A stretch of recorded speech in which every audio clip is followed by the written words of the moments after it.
নমস্কার বন্ধুরা, recipe of চয়েসে সবাইকে স্বাগত। বন্ধুরা, আজ নিয়ে এসেছি পটল প্রেমীদের জন্য মুগ পটলের রেসিপি। তো প্রথম থেকে শেষ পর্যন্ত দেখার জন্য অনুরোধ রইল। আমি এখানে 1 কাপ মুগ ডাল নিয়েছি। মুগ ডালটা প্রথমে শুকনো খোলায় একটু হালকা ভেজে নেব। মুগ ডাল ভাজার সময় একটা সুন্দর গন্ধ বেরোবে, তো সেই গন্ধটা যখন চলে আসবে তখন কিন্তু গ্যাসটা বন্ধ করে দেবো, দিয়ে আর ডালটা ঠান্ডা হতে দেব। ঠান্ডা হওয়ার জন্য অপেক্ষা করব। আর এদিকে আমি 1 কাপ ঘন দুধ নিয়েছি। ঘন দুধের মধ্যে দিয়ে দিচ্ছি একটু জাফরানটা দিয়ে এটাকে আমি ঢাকা দিয়ে রেখে দেব। আর ওপর দিকে আমি রান্নার জন্য প্রথমে একটা মশলা তৈরি করে নেব। তার জন্য একটা জায়গা নিয়ে নিয়েছি, ছোটো বাটিতে নিয়ে নিচ্ছি একটু জিরে গুঁড়ো, একটু ধনে গুঁড়ো, এখানে কিন্তু লাল লঙ্কার গুঁড়োও কিন্তু নিতে পারেন। ঝালটা কিন্তু নিজের পছন্দ মতো দিতে হবে। আর নিয়ে নিলাম পরিমাণ মতো হলুদ গুঁড়ো। আর এটাকে অল্প জল দিয়ে একটু গুলে রাখবো।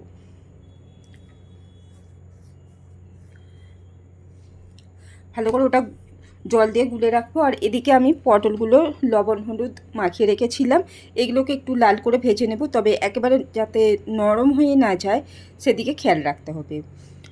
পটলগুলো ভাজা হয়ে গেলে তুলে নেব।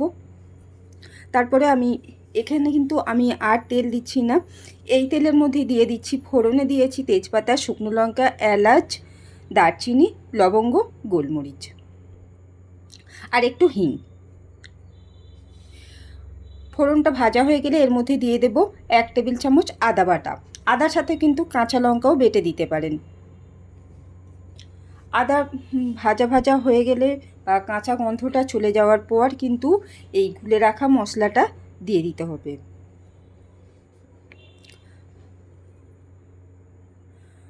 গুলে রাখা মশলাটা দিয়ে কিন্তু খুব সুন্দর করে এটাকে কষিয়ে নিতে হবে।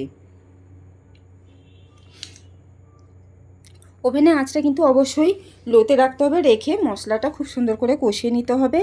আর অপর দিকে যে ডাল ভেজে রেখেছিলাম, ডালটা ধুয়ে জল ঝরিয়ে নিয়েছি। এবার ডালটা এই মশলার মধ্যে দিয়ে এটাকে 2 মিনিট নাড়াচাড়া করে তারপর আমি এর মধ্যে দিয়ে দেব জল। এখানে ডালটা অর্ধেক সেদ্ধ হওয়ার মতো জল দিতে হবে, খুব বেশি জল দেওয়ার দরকার নেই। ডালটা অর্ধেক সেদ্ধ হওয়ার মতো জল এখানে আমি দিয়ে দিই। আর তার আগে দিয়ে দিলাম স্বাদ মতো লবণ।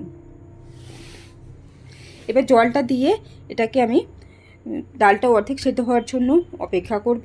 এটাকে ঢাকা দিয়ে রাখবো।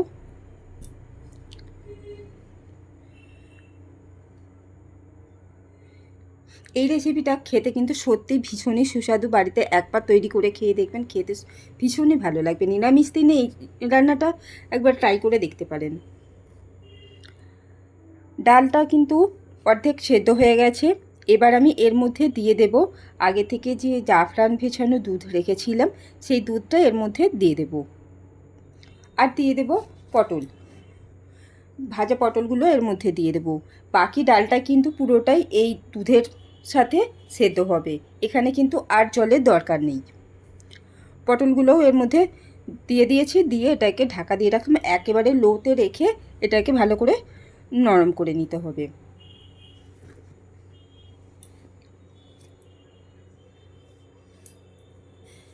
দিয়ে দিলাম একটু গরম মশলার গুঁড়ো আর একটু ঘি দিয়ে এবার এটাকে ভালো করে ঢাকা দিয়ে রেখে দেব। তারপর একটু ঠান্ডা হলে তারপরে আমি এটাকে পরিবেশন করব।